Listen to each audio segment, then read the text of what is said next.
요 며칠 계속 비가 내렸는데 이렇게 이제 비가 오면 저처럼 좋아하는 사람도 있고 또 싫어하는 분들도 많이 계십니다.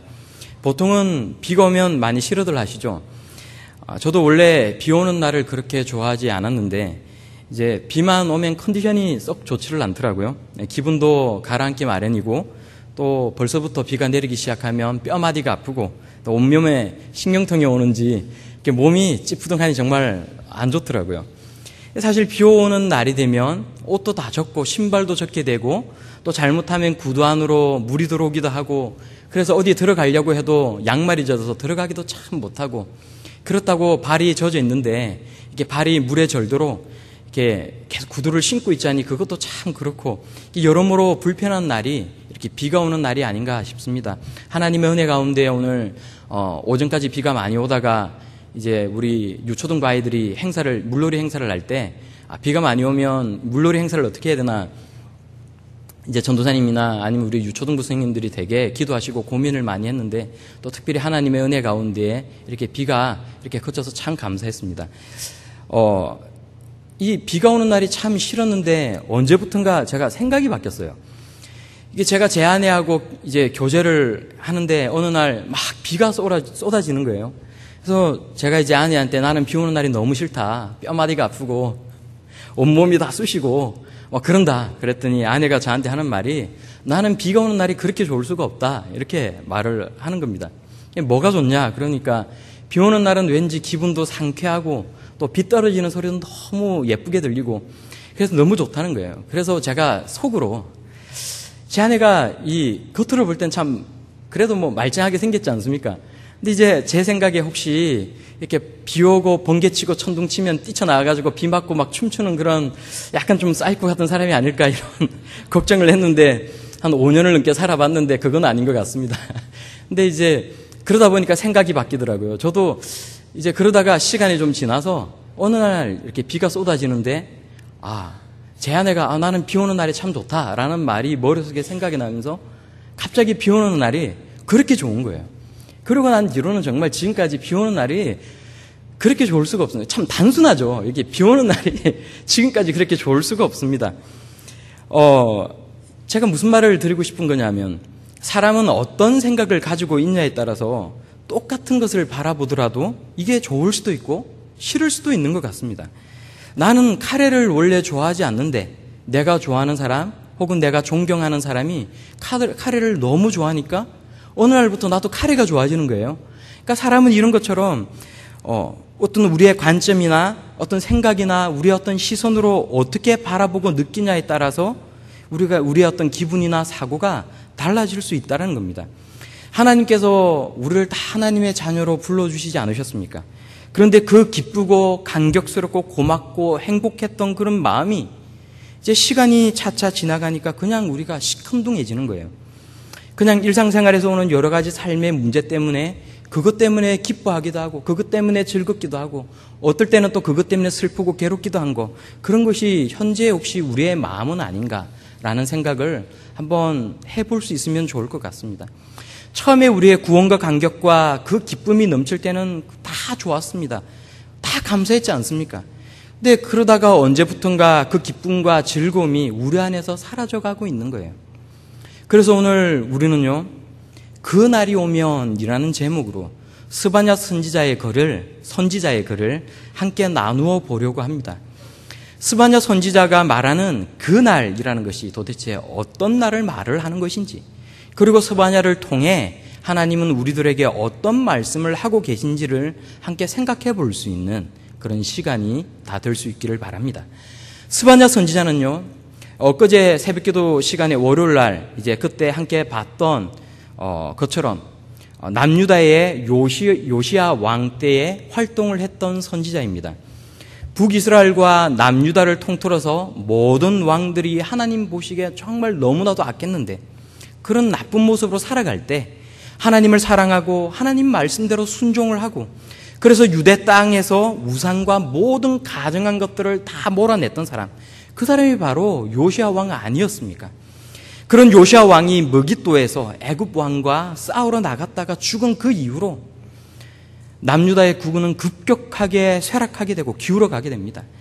그리고 결국 바벨론한테 멸망을 당하고 말았습니다.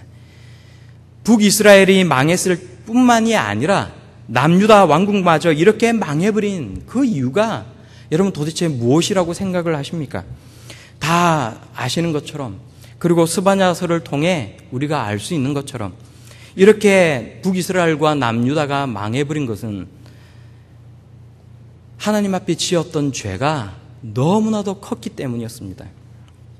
스바냐서 1장을 보시면요, 당시에 하나님의 백성으로 부르심을 받은 이 아브라함의 선택받은 자손들, 이 이스라엘의 후손들이 하나님을 섬긴다고 하면서 우상에게 절을 하고요, 하나님께 예배드린다고 하면서 밤하늘의 별을 보고 기도를 합니다.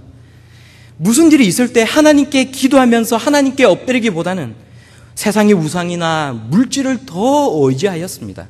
심지어 마음속으로 하나님은 복을 내리지도 않으시고 우리가 무슨 짓을 하든지 하나님은 벌을 내리시지도 않는다라고 생각을 하는 사람들이 그 당시에 있었다는 겁니다. 그래서 하나님은 스바냐 1장 12절 중반절에 이렇게 말씀하십니다. 여호와께서는 복도 내리지 아니하시며 화도 내리지 아니하시리라 하는 자를 등불로 두루 찾아 벌하시리니. 오늘날 이 시대에도 똑같은 사고를 가진 사람들이 있습니다. 교회에 나와서 예배도 드리고요, 또 교회 활동도 합니다. 하지만 우리가 무엇을 하든지 우리가 사는 이 현 세상에서 하나님은 복도 내리시지 않을 뿐만 아니라 화도 내리시지 않는다라고 생각하는 사람이 정말로 있다라는 겁니다. 이런 사람들은 사실상 거의 무신론자 내지는 불가지론자에 가깝습니다. 스스로는 자신이 합리적인 사람이라고 생각을 하고 있지만 하나님께서 주시는 복이나 우리가 어떤 기도를 했을 때에 받는 응답이나 어떤 상급에 관한 이야기를 하면 아주 냉소적으로 반응을 합니다. 그런 것은 없다라는 겁니다. 심지어는 우리가 죽고 난 뒤에 가는 지옥도 없다라고 부정하는 사람들도 있습니다. 이런 사람들은 지극히 자기 만족을 위해 신앙생활을 하는 그런 사람들입니다.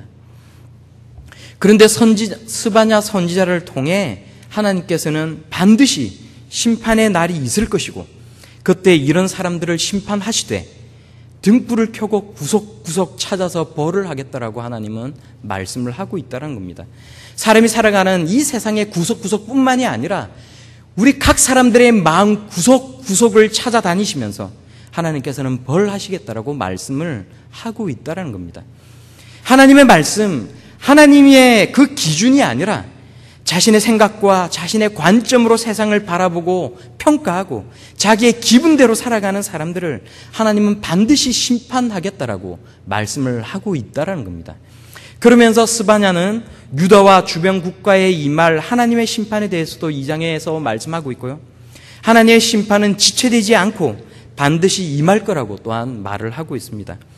그리고 분명한 것은 시간이 흐른 뒤에 역사는 하나님의 말씀이 정말 정확하게 성취되었음을 우리들에게 보여주고 있습니다. 아브라함의 자손으로 큰 민족을 이루게 하시고 가나안 땅에서 살게 해주셨던 그 하나님께서 범죄하고 패역하였던 그 이스라엘 민족들을 망하게 하시고 가나안 땅에서 다 쓸어내 버리셨던 것입니다. 이스라엘 민족은 바벨론으로 끌려나가서 나라도 없고 땅도 없는 민족으로 70년을 보냈습니다. 이 사람들이 이렇게 된 이유가 무엇입니까? 그것은 스바냐서가 말씀하시는 바와 같이 우리 모두가 너무나도 잘 알고 있는 바와 같이 그것은 죄 때문이었다는 것입니다. 하나님을 하나님 되게 하지도 않고 올바로 섬기지도 않고 정의와 공의를 실천하지도 않았던 그 죄 때문이었습니다. 이스라엘 민족 주변국도 다 마찬가지 아니었습니까? 악을 행하고 우상을 만들어서 섬겼던 그 죄악 때문에 하나님 앞에 심판을 받을 수밖에 없었다라는 것입니다. 하나님은 스바냐 1장 6절 말씀에 여호와를 배반하고 따르지 아니한 자들과 여호와를 찾지도 아니하며 구하지도 아니한 자들을 멸절하리라라고 말씀합니다. 하나님을 찾지도 않는 것, 하나님을 섬기지도 않는 것으로 심판받을 죄라고 분명하게 우리에게 말씀하고 있는 것입니다. 그러므로 우리 가운데 하나님을 올바로 섬기지 않는 사람들, 하나님을 찾지도 않는 사람들에게 우리는 분명하게 말을 해줘야 합니다. 그 모든 것이 다 죄이고 우리가 단순히 육신으로 짓는 죄와 마음속으로 악한 생각을 품는 것만이 죄가 아니라 하나님을 찾지도 않는 것, 하나님을 섬기지 않는 것도 죄라는 것을 우리는 분명하게 말을 해 주어야 하는 것입니다. 그런데 하나님께서는 이렇게 심판과 형벌만을 말씀하신 것은 아닙니다. 세상에 임할 심판의 날은요, 동시에 하나님을 섬기는 사람들에게는 구원의 날이 되는 것입니다. 남유다와 주변 국가들에게 임할 그 심판을 말씀하신 하나님께서는 이제 하나님의 구원과 하나님의 보호에 관해 말씀을 합니다. 망가지고 다 부서졌던 이 이스라엘은 그 날이 오면 모든 것이 다 회복될 것이라고 하나님은 말씀하고 있는 것입니다. 그 날이 오면 본문 19절, 20절 말씀처럼 하나님께서 원수들을 다 벌하시고 세상에서 무시받고 천대받던 하나님의 사람들을 높이시고 칭찬과 명성을 얻게 하실 것이라고 말씀을 하고 있는 것입니다. 그러므로 그날은 구원의 날이요, 기쁨의 날이요, 축제의 날입니다. 그날은 구원받은 하나님의 백성들만 기뻐하는 날이 아니라 하나님도 함께 기뻐하시는 날이요, 즐거이 노래하시는 날이라고 오늘 본문은 우리들에게 들려주고 있습니다. 우리의 죄를 용서하시는 날이요, 우리가 받을 형벌을 제거하시는 날이고 원수를 쫓아내는 날, 그날이 바로 그날이라고 말씀하고 있는 것입니다. 오늘 본문 14절에서 17절까지의 말씀이 오늘 이 말씀을 우리들에게 잘 들려주고 있습니다. 먼저 14절 말씀을 보시면요, 시온에 따라 노래할지어다, 이스라엘아 기쁘게 부를지어다, 예루살렘에 따라 전심으로 기뻐하며 즐거워할지어다 라고 말을 합니다. 시온의 딸과 이스라엘과 예루살렘의 딸은 다 같은 사람들을 가리키는 말입니다. 그리고 이 사람들은 단순히 표면적인 유대인, 다시 말해서 육적인 이스라엘 사람들만을 이야기하는 것이 아니라 이면적인 유대인, 다시 말해서 영적인 이스라엘 사람들까지를 다 지칭하는 이야기입니다. 로마서 2장 28절에서 29절 말씀이 생각나십니까? 표면적 유대인이 유대인이 아니요, 이면적 유대인이 유대인이라고 우리들에게 말씀하십니다. 그러므로 우리를 향해 노래하라, 기쁘게 불러라, 전심으로 기뻐하고 즐거워하라라고 하나님은 말씀하고 계시는 것입니다. 그리고 17절 하반절에 그가 너로 말미암아 기쁨을 이기지 못하시며 너를 잠잠히 사랑하시며 너로 말미암아 즐거이 부르며 기뻐하시라라는 이 말씀처럼 하나님께서도 기쁨을 이기지 못해 즐거이 부르신다라고 말씀합니다. 하나님과 하나님의 백성 모두가 크게 기뻐하고 즐거워하는 날, 그날이 반드시 우리에게 올 것이라고 말씀하고 있는 것입니다. 또 본문 15절 하반절과 16절 말씀을 보시면요, 내가 다시는 화를 당할까 두려워하지 아니할 것이라. 그날에 사람이 예루살렘에 이르기를 두려워하지 말라 시온아 내 손을 늘어뜨리지 말라라고 합니다. 손을 늘어뜨린다라는 것은 절망이나 낙심되어 있는 모습을 우리들에게 보여주는 표현입니다. 하나님의 심판으로 인해 주변국의 침략을 받고 이스라엘이 망하고 고통당하는 그 상황에서 아무런 힘없이 짓밟히는 그런 일들이 있었지만 이제는 절망하거나 낙심하지 말라라고 말씀하고 있는 것입니다. 그런 비참한 상황이 올까 두려워하지 말라라고 말씀하십니다. 화를 당할까 두려워하지 말라라고 우리들에게 말씀하십니다. 기뻐하고 노래하고 즐거워하라, 두려워하지 말라, 하나님께서는 말씀하시는 것입니다. 왜냐하면 15절에 그날이 오면 이제는 왕이신 여호와 하나님께서 우리 가운데 계시고 그래서 우리의 형벌을 다 제거하셨고 우리의 원수를 다 쫓아내셨기 때문입니다. 그리고 17절 상반절에 우리의 하나님 여호와께서 우리 가운데 계시고 그분은 구원을 베푸실 용사이기 때문이라고 말씀하십니다. 우리 한글 성경은 전능자, 우리를 구원을 베푸시는 전능자라고 표현을 했지만 성경 원어를 찾아보시면 더 정확하게 표현하면 용사라고 말씀하십니다. 하나님은 우리의 왕이 되실 뿐만이 아니라 모든 원수를 몰아내고 물리치시는 전능하신 용사라고 표현하고 있는 것입니다. 바로 그 하나님께서 우리 가운데에 계심으로 기뻐하고 즐거워하라, 두려워하지 마라 라고 말씀하는 것입니다. 15절 하반절 말씀을 다시 한번 보시면요, 이스라엘 왕 여호와가 네 가운데 계시니 네가 다시는 화를 당할까 두려워하지 아니할 것이라 라고 합니다. 성경은요, 우리 다 아시는 것처럼 성부 하나님만을 여호와 하나님이라고 말씀하지 않습니다. 성자 예수님, 성령 하나님도 여호와 하나님이라고 말씀합니다. 이스라엘 왕 여호와가 네 가운데 계신다라는 말씀은 그러므로 1차적으로 우리가 역사적으로 볼 때, 성경을 통해 볼 때 마태복음 1장 23절 말씀처럼 임마누엘의 하나님 예수 그리스도의 오심으로 성취가 되었습니다. 우리가 같이 성경의 이 흐름을 생각해 보면요, 이스라엘의 범죄함으로 결국 북이스라엘은 아수르에 망하고 남유다는 바벨론에 의해서 멸망을 당했습니다. 그러므로서 예언의 말씀이 성취가 되었어요. 하나님께서 너희 가운데 계시리라 라는 말씀처럼 임마누엘, 하나님께서 우리와 함께 하신다는 이 임마누엘의 말씀이 예수 그리스도의 오심으로 성취가 되었습니다. 그러므로 스바냐 3장 15절 혹은 3장 17절의 말씀대로 우리에게 그날이 왔다라는 것을 우리는 알 수가 있는 것입니다. already 하나님의 나라는 이미 우리 가운데 예수 그리스도께서 오심으로 임하였습니다. 구원의 날, 기쁨과 희락의 날이 우리 가운데 이미 임하셨습니다. 예수님께서 요한복음 5장 24절 말씀에 내가 진실로 너희에게 이르노니 내 말을 듣고 또 나 보내신 이를 믿는 자는 영생을 얻었고 심판에 이르지 아니하나니 사망에서 생명으로 옮겼느니라 라고 말씀하셨습니다. 우리는 사망에서 생명으로 옮겨진 자유민이 되었습니다. 사랑하는 성도 여러분, 그럼에도 불구하고 우리 안에 기쁨과 희락과 즐거움이 없습니까? 하나님은 우리에게 두려워하지 말라라고 말씀하셨습니다. 하나님은 우리에게 온 마음으로 기뻐하고 즐거워하라, 즐거이 노래하라라고 말씀하셨습니다. 옛날에 깨어진 음료수병을 이렇게 들고 하늘이나 태양을 이렇게 바라보신 적이, 이렇게 눈으로 가까이 대고 바라보신 적이 있으십니까? 동네에서 아이들하고 이야기를 하다가 놀다가 그냥 이제 길거리에 굴러다니는 깨어진 유리병을, 음료수 유리병을 들고는 이렇게 하늘을 쳐다본 적이 아마 저뿐만이 아니고 다 있으실 거라고 생각을 합니다. 옛날에 이렇게 대부분의 뭐 사이다병 뭐 이런 것들은 다 초록색이지 않습니까? 그러니까 초록색 유리병으로 세상을 쳐다보면 모든 세상이 다 초록색으로 보입니다. 옛날에 학교 앞에 문방구에서 셀로 판지를 파셨던 거 생각이 나십니까?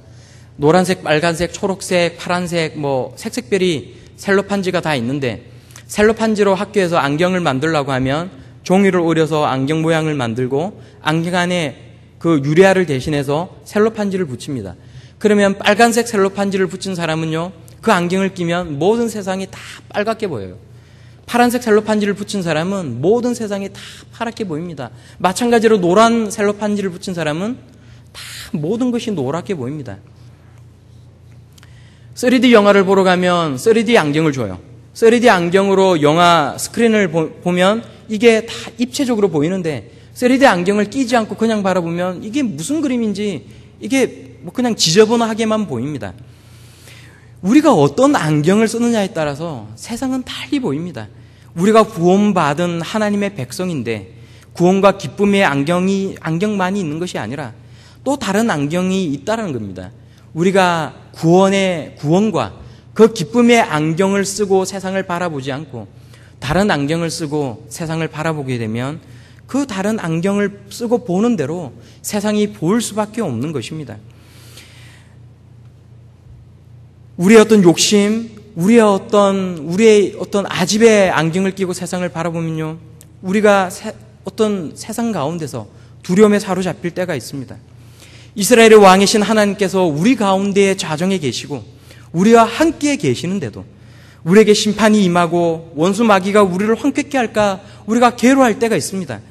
스바냐 3장 5절 말씀과 같이 구약시대에 하나님께서는 아침마다 빠짐없이 단 한 번도 빠짐없이 세상 가운데 이스라엘 가운데 공의를 비춰주셨지만 욕심의 안경, 자신의 아집과 착각의 안경을 쓰고 세상을 바라본 사람들은 여전히 그 악을 행하면서도 하나님께서 비추시는 그 공의를 보지도 못했고 수치스러움을 알지도 못했던 것처럼 혼자서 두려워하고 혼자서 괴로워할 수가 있다는 것입니다. 하지만 우리에게 하나님은 말씀하십니다. 두려워하지 말라. 구원을 주시는 용사 이스라엘의 하나님이 너와 함께 계시도다.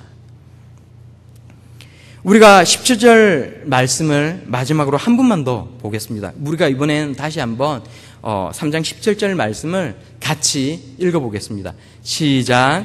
너희 하나님 여호와가 너희 가운데 계시니 그는 구원을 베푸실 전능자이시라.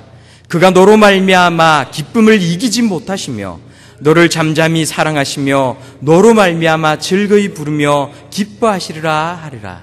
아멘.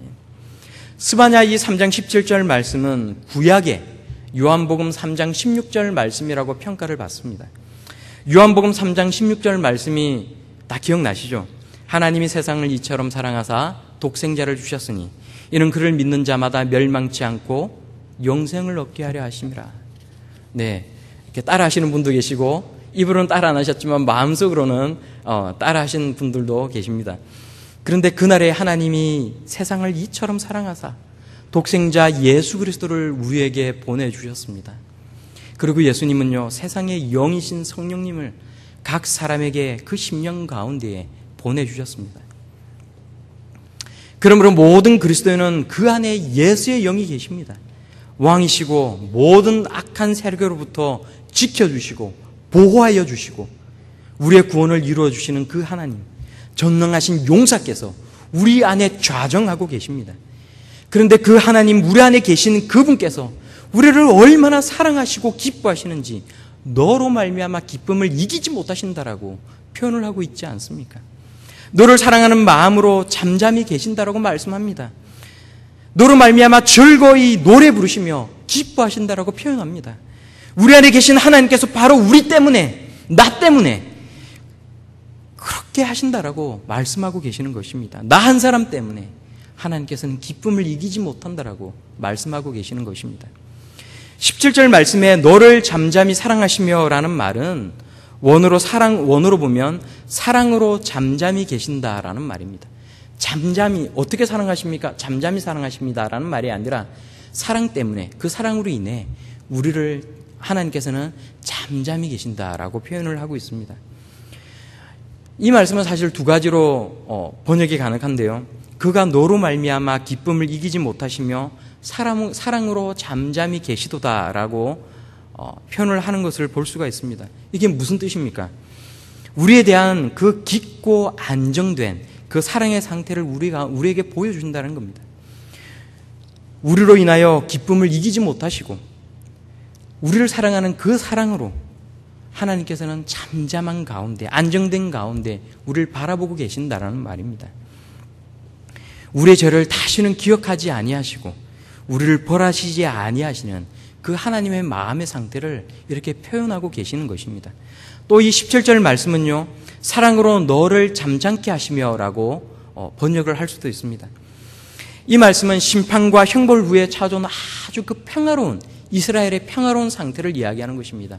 이스라엘이 그 죄로 인해 멸망을 당하고 주변국들에게 공격을 당하고 그래서 굉장히 괴로워하고 힘들어했는데 이제 하나님께서 우리를 얼마나 사랑하시는지, 하나님께서는 우리로 인하여 그 기쁨을 이기지 못하시고 그래서 우리를 평화롭고 이제는 고요케 하신다라고 표현을 하고 있다는 것입니다. 그 전쟁의 형벌 후에, 심판 후에 찾아온 아주 평화로운 상태, 두려움이 없고 소동이 없는 아주 안정된 이스라엘의 상태를 이렇게 표현하고 있다는 것입니다. 어떻게 표현하든 상관은 없습니다. 중요한 것은요, 이것을 번역을 어떻게 하든지 간에 하나님이 우리를 이처럼 사랑하시고 우리는 하나님과 화평할 뿐만이 아니라 구원받은 하나님의 백성으로 그 자유와 평화를 누리고 있다라고 말씀하고 있는 것입니다. 그렇다면 우리는 그날의 그 감사와 기쁨과 즐거움을 누리고 있으십니까? 구원의 기쁨과 감사가 우리의 마음 가운데 정말로 넘치고 있습니까? 저는 이제 마지막으로 이 말씀만 드리고 마치려고 합니다. 하나님께서 우리에게 주시는 것이 이 평화와 즐거움과 기쁨이요, 그래서 하나님께서 우리에게 두려워하지 말라라고 말씀을 하고 있으시더라면 우리도 뭔가가 하나님께 드리는 것이 있어야 되지 않겠습니까? 하나님께서 우리로 인하여 즐거워하고 기뻐하시고 그래서 너희도 즐거워하고 기뻐하라, 두려워하지 말라, 여호와, 왕이신 여호와, 전능하신 용사께서 너희와 함께 하신다라고 말씀을 하셨는데, 그래서 우리는 무엇을 할 수 있어야 합니까? 우리가 해야 될 것은요, 하나님께 우리가 더 가까이 나아갈 수 있어야 된다는 것입니다. 너희 하나님 여호와가 너희 가운데 계시니 그는 구원을 베푸실 전능자시라. 그가 너로 말미암아 기쁨을 이기지 못하시며 너를 잠잠히 사랑하시며 너로 말미암아 즐거이 부르시며 기뻐하리라 라고 하나님께서 우리에게 말씀하셨는데 그럼에도 불구하고 우리 안에 그 기쁨과 즐거움이 없다면 우리는 그 구원의 기쁨과 그 즐거움의 안경을 지금 쓸 수가 있어야 된다는 것입니다. 하나님이 우리와 함께 하시듯이 우리도 하나님과 함께 해야 합니다. 다시 말하면 우리 마음에 하나님께서 계시게 해야 한다는 것입니다. 에베소서 3장 17절에서 19절 말씀에 사도 바울은 너희 마음에 그리스도께서 계시기를 기도하겠다라고 말씀합니다. 불신자가 아니라 에베소 교회의 성도들에게 너희 마음 가운데에 하나님 그리스도께서 계시기를 기도한다라고 사도 바울은 이야기를 했습니다. 우리 마음과 생각에 늘 하나님이 계셔야 합니다. 하나님이 우리 안에 계시고 그래서 그 기쁨과 즐거움을 누리지 못하는 이유는 우리 마음과 생각에 하나님께서 계시지 않기 때문에 그렇습니다. 우리가 하나님을 가까이 하지 못하고 하나님을 잊어버리기 때문에 그렇습니다. 시편 84편 10절은 이렇게 노래를 합니다. 주의 궁정에서의 한날이 다른 곳에서의 첫날보다 나은즉 악인의 장막에 사는 것보다 내 하나님의 성전 문지기로 있는 것이 좋사오니 하나님과 함께하고 내 마음이 예수 그리스도에 대한 생각으로 사로잡혀 있는 것이 다른 어떤 것을 즐기는 것보다 더 좋다라고 말씀하고 있는 것입니다. 완전한 그날, 완전한 하나님의 나라가 이 땅에 도래하기 전까지 우리는 여전히 이미 임한 하나님의 나라 가운데서도 완전한 그 나라가 우리 가운데 임하지 않았기 때문에 하나님께서 우리 마음 가운데 자정하고 계심에도 불구하고 우리는 주관적인 우리의 생각 가운데서 불안해할 때도 있고요. 그 즐거움과 기쁨을 누리지 못할 때도 있습니다. 그런데 그것은요, 다른 성경의 말씀을 찾아서 읽어보니까 우리 마음 가운데 하나님이 계시지 않기 때문이라고 이야기를 하고 있는 것입니다. 예수 그리스도의 부름받은 구원받은 하나님의 사람, 하나님의 자녀들로 우리가 부름을 받고 오늘 이 자리에 앉아있고 우리가 하나님 앞에 예배를 드리고 우리가 하나님 앞에 살아가지만 우리 마음 가운데 기쁨과 즐거움이 없는 것은 우리가 우리 마음 가운데에 우리의 생각 가운데에 우리의 감정 가운데에 하나님을 모셔두고 있지 않기 때문에 그렇다라는 것입니다. 우리가 오늘 이 하루를 살아갈 때도 우리 마음 가운데에 하나님이 계셨습니까? 우리가 이번 한 주간을 지금 살아가고 있을 때에 나의 생각 가운데에 나의 감정 가운데에 하나님이 계십니까? 내가 어떤 말을 할 때, 내가 어떤 행동을 할 때, 내가 무엇을 하고자 할 때에 나의 마음 가운데에 내 생각 가운데에 나의 감정 가운데에 정말로 하나님이 계셨습니까? 왕이신 하나님, 전능하신 하나님께서 그 용사께서 나의 심령 가운데에 좌정하고 계십니다.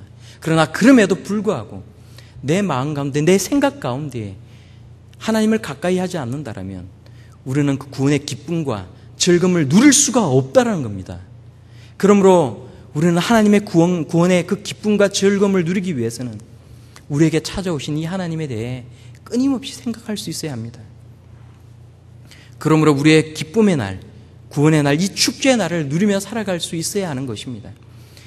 사랑하는 성도 여러분, 하나님께서 우리와 함께 하신다고 말씀합니다. 그리고 그 하나님께서 우리의 모든 생각과 마음과 우리의 감정까지도 하나님께로 가져가기를 원하십니다. 오늘 우리가 함께 찬양을 하면서 오늘 이 시간을 마쳤으면 좋겠는데요. 오늘 이 스바냐 3장 17절 말씀을 가지고 만든 찬양이 있습니다. 너희 하나님 여호와가 너희 가운데 계시니 라고 하나님께서 우리에게 말씀하십니다. 우리에게 계신 하나님, 우리와 함께 하신 하나님, 전능하며 강한 용사 되신 하나님, 이 하나님께서 우리 가운데 일하시도록, 그래서 우리의 그 기쁨과 즐거움을 누릴 수 있도록 내가 하나님을 가까이 하고 하나님을 생각하고 그래서 날마다 하나님을 묵상하겠노라고 하나님 앞에 고백을 하시면서 함께 이 찬양을 부를 수 있기를 바랍니다. 너희 하나님 여호와가, 우리 함께 부르겠습니다.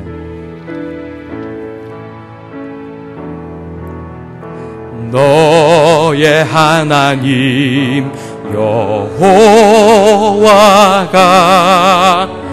너의 가운데 계시니 그는 구원을 베푸실 전능자시라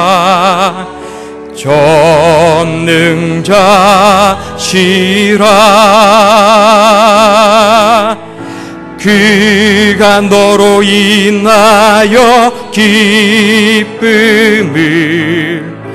이기지 못하시며 너를 잠잠히 사랑하시며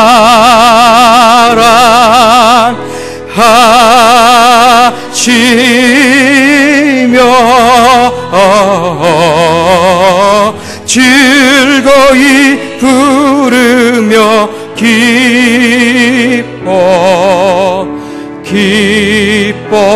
기뻐하시리. 우리 처음부터 다시 부르겠습니다. 너의 하나님, 너의 하나님 여호와가 너의 가운데 계시니 그는 구원을 베푸실 전능자시라.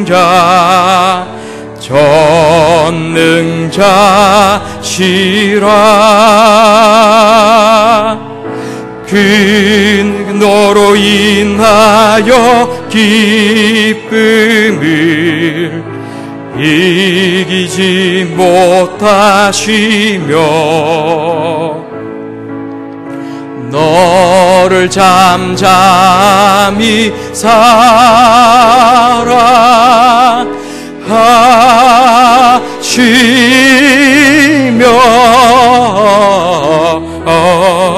즐거이 부르며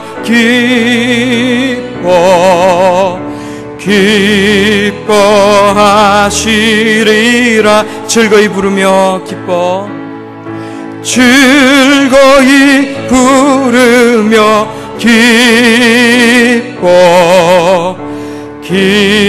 기뻐하시리라.